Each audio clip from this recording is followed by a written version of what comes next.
بچے کے عقیقے کے متعلق اہم مسئلہ کیا فرماتے ہیں علماء اکرام اس مسئلے کے بارے میں؟ نمبر 1، بچے کا عقیقہ کس عمر تک ہو سکتا ہے؟ نمبر 2، اگر بچہ عقیقے کے وقت اس جگہ حاضر نہ ہو تو کیا عقیقہ ہو جاتا ہے یا نہیں؟ جواب: نمبر 1، 7ویں دن یعنی ولادت سے 7ویں دن عقیقہ کرنا بہتر ہے۔ اگر 7ویں دن نہ ہو سکے تو زندگی میں جب چاہیں کر سکتے ہیں، سنت ادا ہو جائے گی، البتہ 7ویں دن کا لحاظ رکھا جائے تو بہتر ہے۔ اس کے یاد رکھنے کا طریقہ یہ ہے کہ جس دن بچہ پیدا ہوا اس دن سے ایک دن قبل 7واں دن بنے گا۔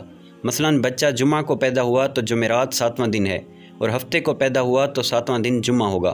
پہلی صورت میں جس جمعرات کو اور دوسری صورت میں جس جمعہ کو عقیقہ کرے گا اس میں 7ویں کا حساب ضرور آئے گا۔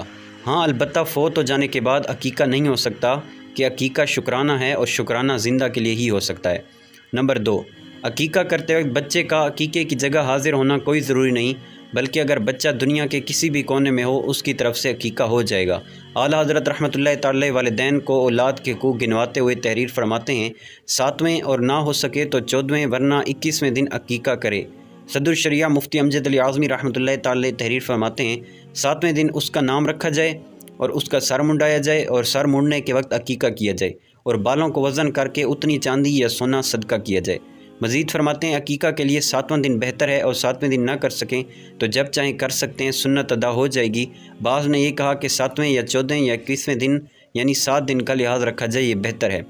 اور یاد نہ رہے تو یہ کرے کہ جس دن بچہ پیدا ہوا اس دن کو یاد رکھیں، اس سے ایک دن پہلے والا دن جب آئے تو وہ 7واں ہوگا۔ مثلا جمعہ کو بچہ پیدا ہوا تو جمعرات 7واں دن ہے، اور سنیچر کو پیدا ہوا تو 7ویں دن جمعہ ہوگا۔ پہلی صورت میں جس جمعرات کو اور دوسری صورت میں جس جمعہ کو عقیقہ کرے گا اس میں 7ویں کا حساب ضرور آئے گا۔